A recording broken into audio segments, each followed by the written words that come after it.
벤투 감독이 이강인 선수를 이제 다양하게 좀 네네. 활용하는 어떤 이번에 그 파주 트레이닝 센터에서 좀 다양한 시도를 좀 한 것 같습니다. 오픈 트레이닝 현장에서 이강인 사용법을 좀 보여줬는데 특히 이제 오전 막판 훈련에는 한 10여 분 동안 이강인 사용법을 좀 집중적으로 점검을 했다고 해요.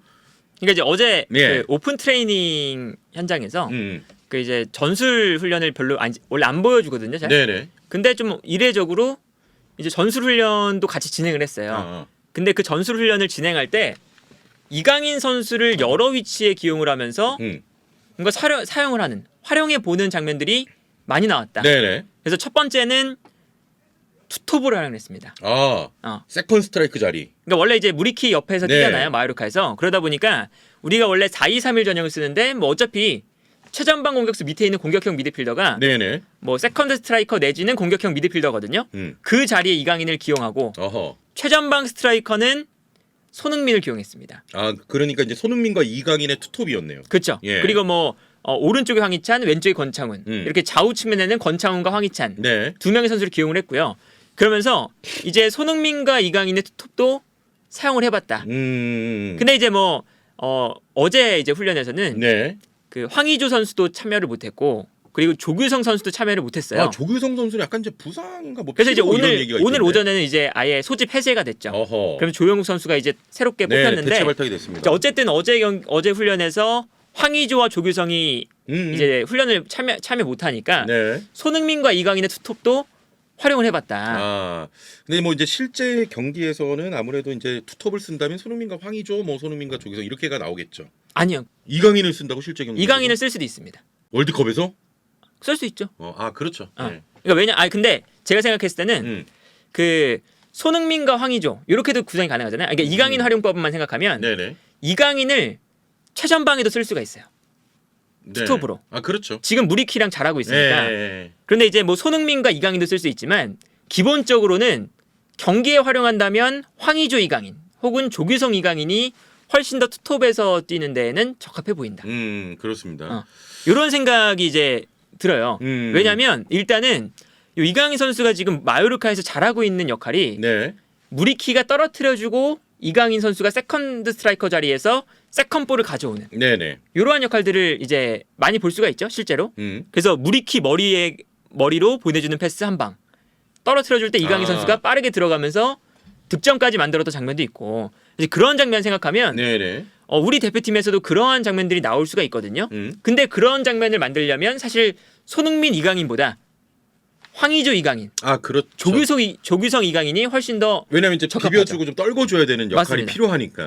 네네. 이제 그렇기 때문에 아마 이제 그 벤투 감독도 봤을 거 아니에요. 네. 마요르카의 경기를 봤을 거기 때문에 무리키와 이강인 요 조합을 이제 인상 깊게 봤다면 손흥민 이강인보다는 뭔가 황의조 이강인, 조규성 이강인을 조금 더 한번 고민을 해보지 않을까. 그리고 이제 뭐 조규성 선수는 이번에 이제 다시 돌아갔지만 전북으로 황의조 선수는 이제 훈련에 합류를 하거든요. 그렇기 때문에 황의조 이강인도 충분히 해볼 만하다. 그렇습니다. 그리고 이제 세컨드 스트라이커 자리에서 이미 이강인이 마요르카에서 너무 잘해주고 있고. 그래서 이러한 이제 플레이도 가능하고요. 그리고 투톱으로 썼을 때 손흥민과 이강인 투톱이 활용이 된다면 좋은 점이 또 하나 있어요.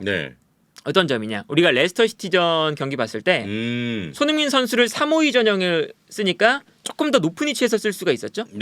그때 이제 손흥민 선수의 활용법은 전방으로 뛰어나가는 위치가 높아진다.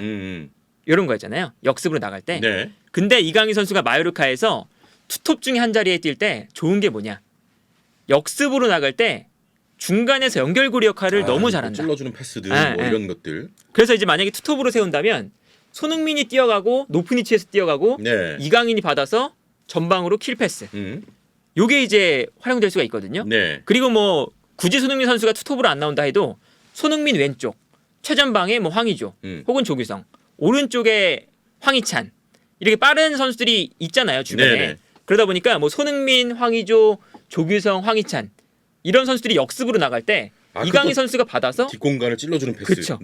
그렇게 생각한다면 이강인 선수가 공격형 미드필더, 뭐 내지는 세컨드 스트라이커로 나와도 당연히 뭐 잘할 그렇습니다. 수 있다. 자, 일단 뭐 이제 이강인 선수를 투톱으로 한번 이제 활용해 보는 그런 연습을 했는데 실제로 뭐 진짜 우리가 득점이 필요한 상황에서는 어떤 이강인 선수와 이제 공격진의 기존에 있던 어떤 선발 공격진을 교체하는 게 아니라 미드필더나 수비를 빼고 또 이강인이 투입돼서 그렇죠. 이 지금 공격진과 또 합을 이루는 장면도 우리가 볼 수 있을 것 같습니다. 그래서 일단 뭐 제가 생각했을 때는 사실 이강인 선수가 우리 대표팀에서 뭐 지금 가장 좋은 폼을 보여주고 있는 공격 자원이고 그리고 이 가장 좋은 패스를 뿌려줄 수 있는 자원이거든요. 그렇기 때문에 뭐 마요르카에서 이미 투톱으로 잘하고 있고 심지어 라리가 내에서도 가장 좋은 폼을 보여주는 공격 자원이니까 투톱으로 써도 당연히 충분히 활용해볼 법하다. 그리고 이제 많은 분들이 걱정하시는 게 이제 그런 거잖아요. 투톱으로 썼을 때 수비적인 역할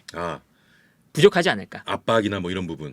근데 지금 이강인 선수가 한 달 동안 라리가에서 보여준 그러한 모습들을 보면 지금 우리 국가대표팀에서 수비도 잘해. 우리 국가대표팀에서 전방 압박을 가장 잘하는 공격 자원이 이강인입니다. 그렇습니다. 라리가에서도 지금 뭐 팀 내에서 태클 성공 횟수 2위. 그리고 볼경합 성공 횟수가 팀 내에서 가장 많은 선수예요. 그러니까 팀 내에서도 전방 압박을 가장 잘하고 있거든요. 라리가 내에서도 수준급으로 잘하고 있고 그러다 보니까 지금 이강인 선수가 우리 대표팀에서 뭐 수비가 안 좋아서 뭐 못 나온다 이런 얘기는 전혀 들을 필요가 없다고 생각하고 그렇습니다. 심지어는 공격 자원 중에 가장 압박을 잘하는 자원이다. 그래서 이제 이전에는 벤투 감독이 약간 이강인 선수의 수비력이라든지 압박 이런 것 때문에 이제 발탁하지 않았다가 사실 그 모습조차도 이제 좋은 모습을 보이니까 이제 발탁하는 거 아니겠습니까?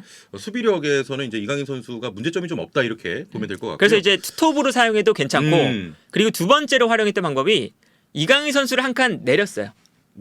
그래서 이강인, 이재성 그리고 그 밑에 손준호. 이렇게 이제 세 명의 역삼각형 미드필더 라인을 만들었습니다.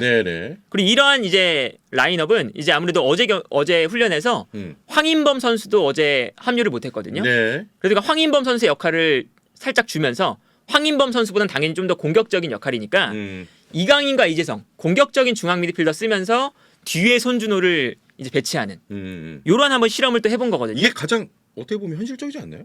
가장 이강인 활용 지금 현 국대에서 그렇진 않나? 제가 생각했을 때는 투톱이 맞아요. 투톱이 맞다. 조금 더 잘하고 있는 위치니까. 근데 요 위치도 사실은 마요르카에서 잘하고 있는 위치죠.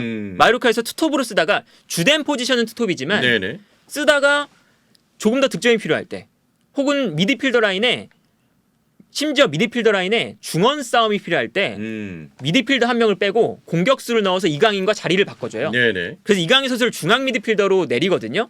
그러다 보니까 이강인 선수가 중앙 미드필더로 뛰어도 사실은 뭐 라리가에서 먹힐 만한 지금 중원 싸움 능력을 보여주니까 뭐 중앙 미드필더 라인에서도 지금 이강인 선수가 우리 대표팀 내에서 가장 좋은 중원 싸움을 할 수 있는 선수거든요. 그러니까 중앙 미드필더로 뛰어도 큰 무리가 없다. 기본적으로는.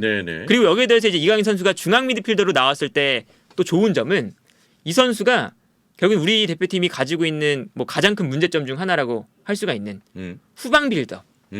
뭐 특히나 이제 정우영 선수는 수비적인 측면이 좋지만 탈압박에는 분명히 좀 단점이 있는 선수거든요.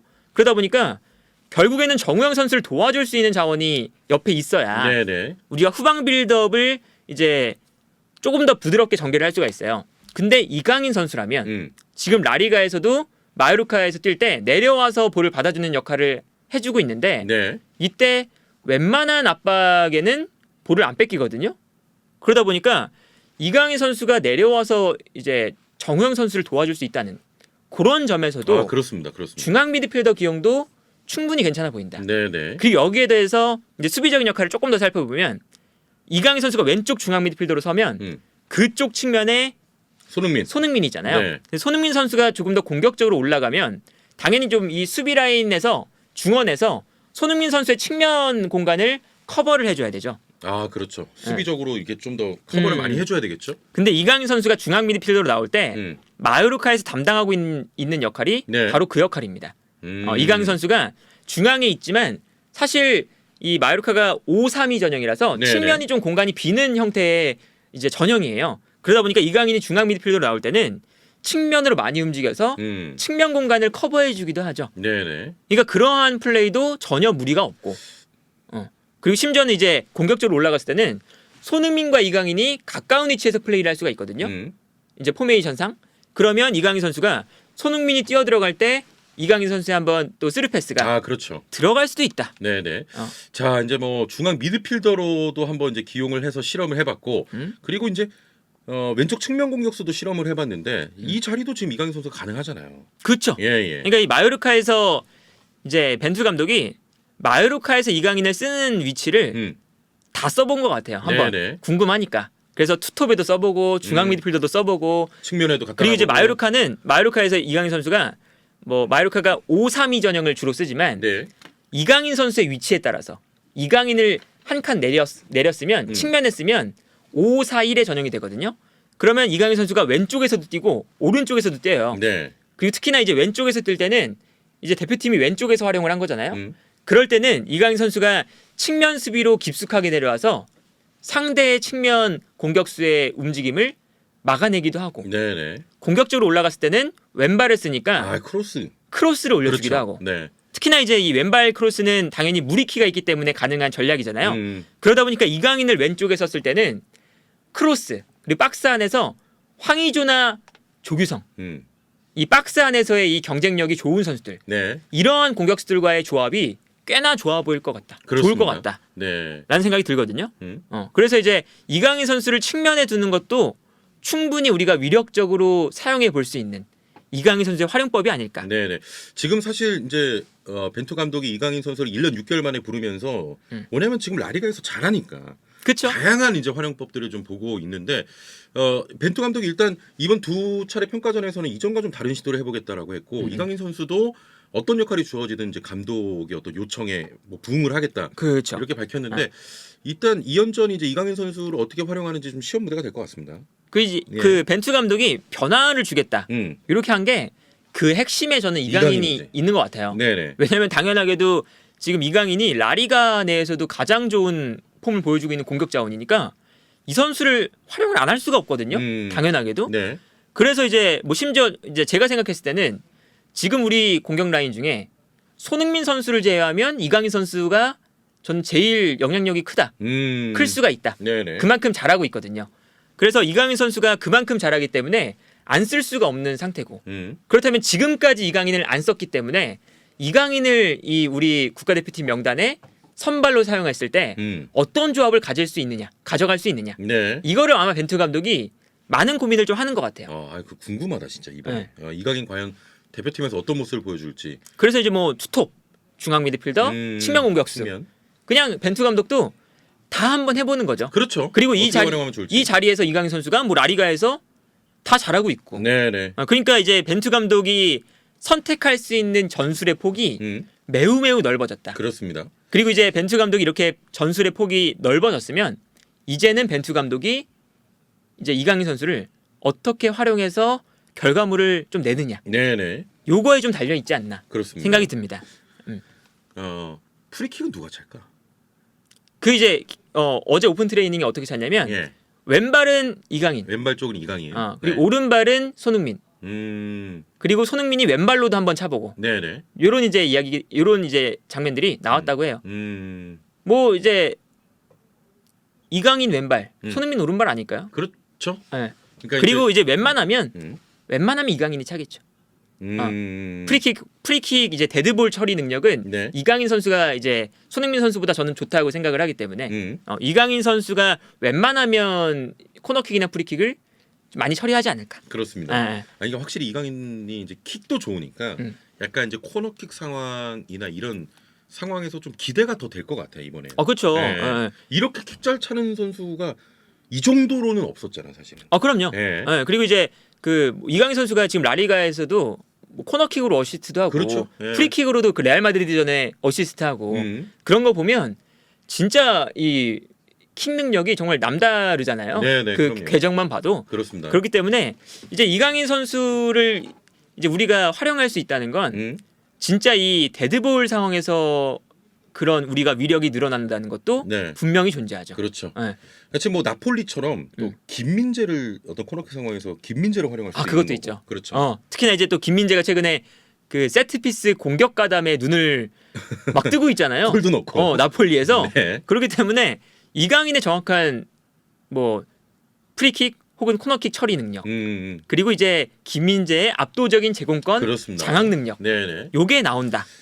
하면 우리가 사실은 월드컵에서 우리가 특히나 뭐 포르투갈이나 우루과이 만났을 때 우리가 그렇죠. 오픈 플레이 상황에서 득점을 하기란 매우 어렵거든요. 그렇습니다. 그러니까 우리 이제 보통 이제 약팀이 강팀을 상대할 때 세트 피스를 매우 중요하게 생각하잖아요. 잘 활용해야죠. 예. 그 장면에서 어떻게 득점이 나올 수가 있으니까 그렇기 때문에 우리가 이제 이강인이라는 아주 좋은 키커가 있다는 건 네. 우리 국가대표팀에게 매우 좋은 그렇습니다. 방향성이다. 네, 한 가지 또 전술이 될 수 있겠습니다. 그 자체로도. 그렇죠. 자, 일단은 뭐 이번 주 금요일에 대한민국과 코스타리카의 그 평가전이 있습니다. 과연 벤투 감독이 이강인을 어떻게 활용할지 함께 또 지켜보도록 하시죠.